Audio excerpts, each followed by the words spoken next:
Day 2 of Lesson 2 of Chapter 10 is on arithmetic sequences and series. So in our last video we talked about recursive formulas and explicit formulas, and if you have a recursive formula it's like this. You have to give the first term and then your formula looks something like this. You basically just say take the previous term and add D, where D represents the common difference. Remember, if it's arithmetic, there's a common difference between each term. And then if you're doing an explicit formula, you can use this as a guideline. You have to know the first term and you have to know the common difference. If you know the first term, you can put that in right here, and put the common difference in right here, and you can have your explicit formula. So here's an example. It says find the 38th term of the arithmetic sequence. You can see that on this sequence, the common difference is that it's going up by 27. Well, it'd be really easy to find the 38th term if we had an explicit formula, so perhaps we should do that. We can use this formula to come up with that explicit formula. Since we know the first term is negative 29, and we know that the common difference is 27, that gives us an explicit formula that looks like this.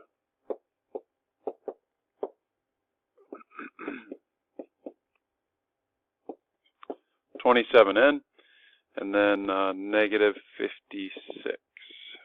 So there's your explicit formula. So now, to find the 38th term, we just put 38 in for n.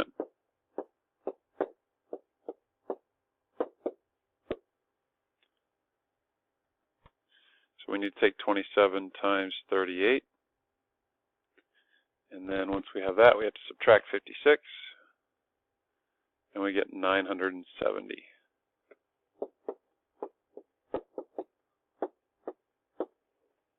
So again, not a difficult problem once we get this explicit formula. Here's another example. Find the 68th term of this arithmetic sequence. So the first thing I'd want to do is find the common difference. You can see that this is going down by 8. And so let's come up with that explicit formula. I'm going to use my shortcut method. Since it's going down by 8, we're just going to use a negative 8n. And then what term would come before the 25 if there was a term before the 25? 33. So there's your explicit formula. And now we'll use that to find the 68th term by putting 68 in.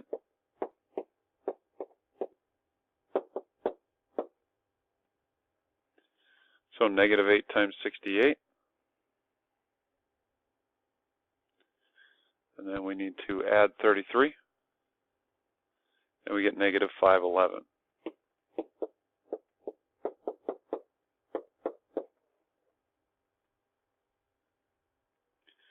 Next example says find the common difference of the arithmetic sequence for which the first term is 75 and the 38th term is 56.5. So what I'm going to do here to find my common difference is, we can see that your common difference is going to need to be negative because you have 75 as your first term and you got 56.5 as your 38th term. So let's subtract these. If I take 56.5 and I subtract 75, then I divide by 38 minus 1, this should give us a result. So on a calculator, 56.5 minus 75 divided by, and then we had 38 minus 1.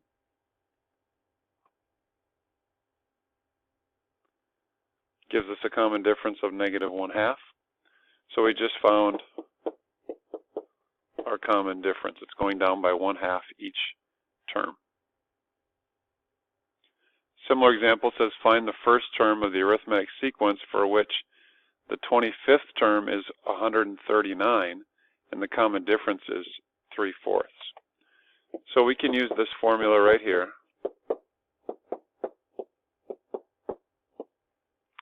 Because we know quite a bit. So if we put 25 in for n, then this becomes 24, because 25 minus 1 is 24, and we know our common difference is 3/4. And then what I can do is I can erase this a sub 25, And instead I can put its value in of 139. Now you can see we can solve for A1. We're going to have to take 3/4 times 24, which gives us 18.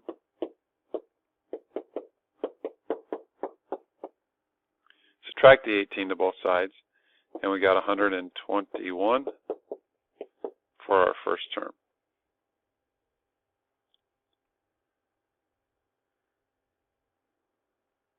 Next is a formula that you're going to need to be familiar with. Probably want to write this down someplace. This is a formula for the sum of a finite arithmetic series. So it's a really simple formula to use. There's 3 things you need to know. You need to know the first term right here. You need to know the last term right here. Then you need to know how many terms right here. If you know those 3 things, you can find your sum of a finite arithmetic series. So this problem says find the indicated sum. Well, you can't see all the terms, but hopefully, since it tells us it's arithmetic, you can see that the common difference is that it's going down by 18. Okay? If it's going down by 18, we need to use this formula.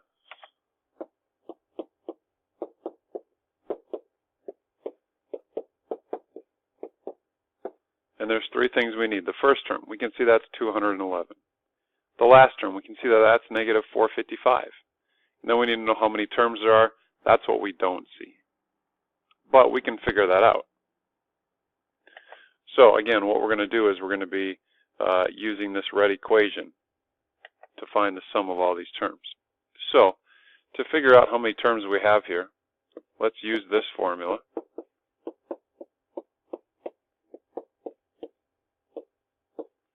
And since we know our last term is negative 455 and our first term is 211, and we don't know how many terms we have, we're going to be solving for n, and we can see that the common difference is negative 18. We should be able to take that equation and solve for n, which tells us how many terms we have. So if I move the 211 over, that gives me negative 666. It gives us negative 18n plus 18. If I subtract 18, that gives me negative 684.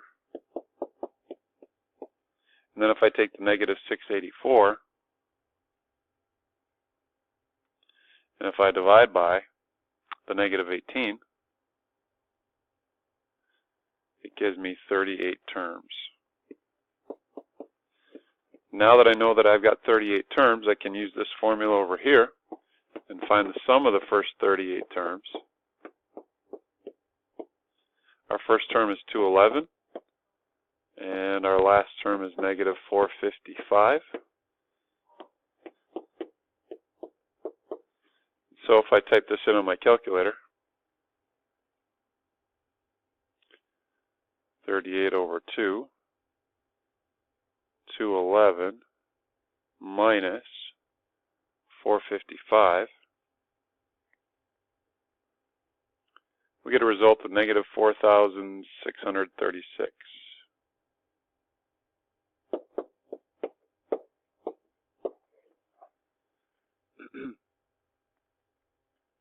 The other day I was walking down the street and I saw the number pi, and it was fighting with a square root. And I jumped in and I'm like, guys, stop being so irrational. It's a good joke, huh?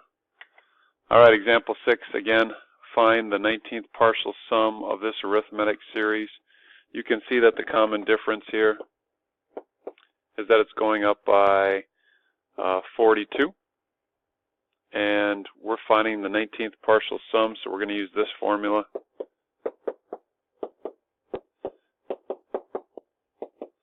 Three things we need to know. We need to know the first term. We can see that's negative 19. We need to know the last term, which we don't know. And we need to know how many terms we're adding up, which in this case is 19. So let's use an explicit formula for this. Since it's going up by 42, we'll do 42n. The term that would come before the 19,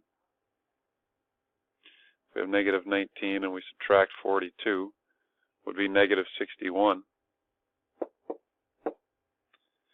And so if we wanted to find our 19th term,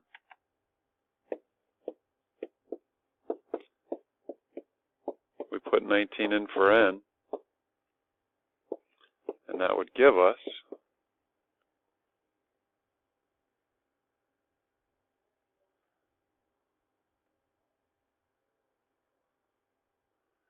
737.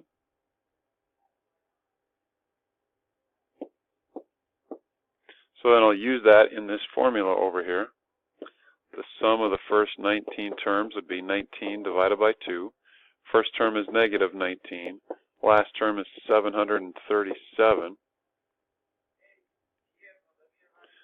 And so we have 19 over 2 times our first term, which is negative 19, plus 737, our last term, and this gives us a total sum of 6821.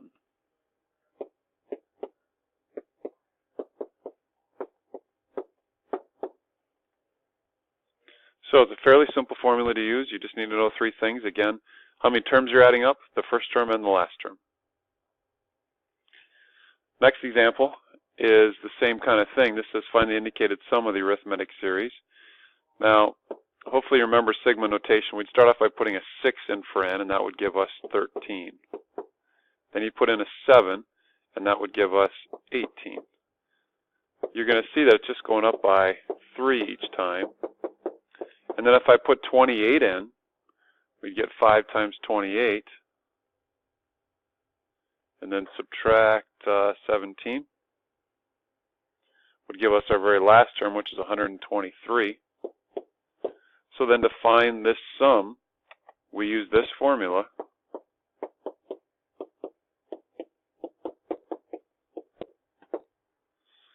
And then we need to know three things. How many terms we're adding up? Well, to figure out how many terms we're adding up, we take 28, we subtract 6, and then we add 1. So that would give us 23 terms.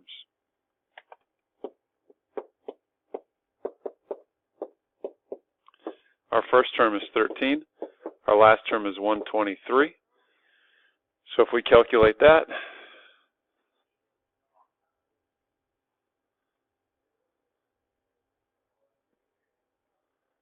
see here, our first term is 13. We would get a total sum of 1564.